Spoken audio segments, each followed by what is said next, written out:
Good morning, everyone. It is March 2nd, 2026. I had one quick question for you this Monday morning. Who else do you guys think should be going to the WWE Hall of Fame this year? A lot of people online right now are saying that they'd love to see Batista officially get his entrance in there, but as it stands, we have AJ and we have Stephanie McMahon. Let's have Batista wait for another year or so, because at this point, Batista deserves to be the headliner, in my opinion. Not to say that nobody else deserves it as well, but he does deserve that after not being able to enjoy his full induction during the pandemic. I'm going to list off my couple picks that I have. I broke them down into different categories, one of them being tag team.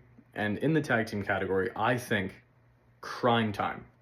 Officially, we should have Crime Time go into the WWE Hall of Fame this year. I know that we had Shad Gaspard, rest in peace, get his flowers for the Warrior Award a couple of years back when he saved his son. But I think it's about time that we finally get an actual induction from the two of them. They were extremely entertaining, and if you don't know much about Crime Time, just go back and watch some clips on them. You'll have a good time with them. There's a few other clips that I've seen out there that maybe didn't age super well in some of the people that they interacted with, but let's not focus on that part. Let's focus on them as a tag team because they were fantastic from start to finish. And now on to the next one. With last year being the first year that they utilized matches, I think the next match that they should highlight is going to be Lita versus Trish on their very first women's main event of Monday Night Raw. That match was incredible. It was absolutely insane for anybody who's watched it. Again, I think you can go back and watch it on Netflix. I believe that Raw is up there. But again, the way that those two women absolutely hated each other, and you felt it. You felt every single move, especially the move where Lita dove to the outside and everyone thought she was going to be paralyzed at the end of that match, which thank God she wasn't. But I think it's time that they go into the Hall of Fame in that capacity, since we are doing the whole match types now inside the Hall of Fame. Now, for the female by themselves, yes, we have Stephanie, but I would say that Stephanie is in a league of her own. Only reason being is because she is a McMahon. She was the one that helped start this whole, not help start this whole thing, but she's the one that's kept that lineage of McMahons going throughout WWE's history.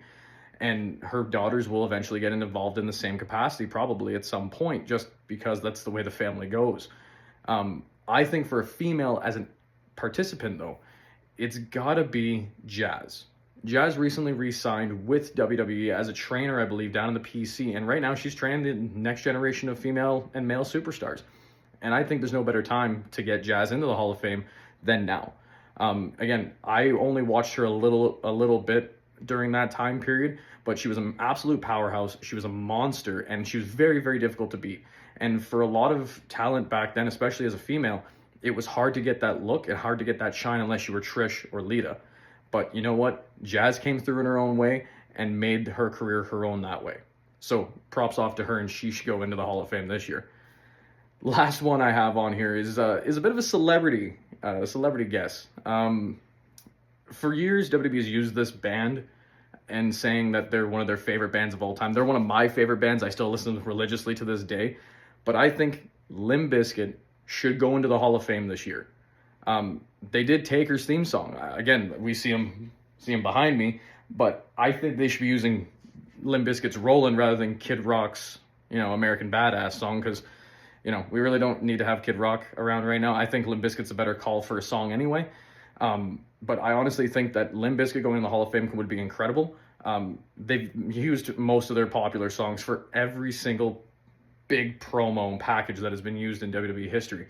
WrestleMania 17 is the biggest one. And still to this day, people will go to their concerts just holding up their phone and going, hey, this is the band that I want to see. And to me, I think it's about time that they get their flowers, especially in the world of WWE, and they go into the Hall of Fame.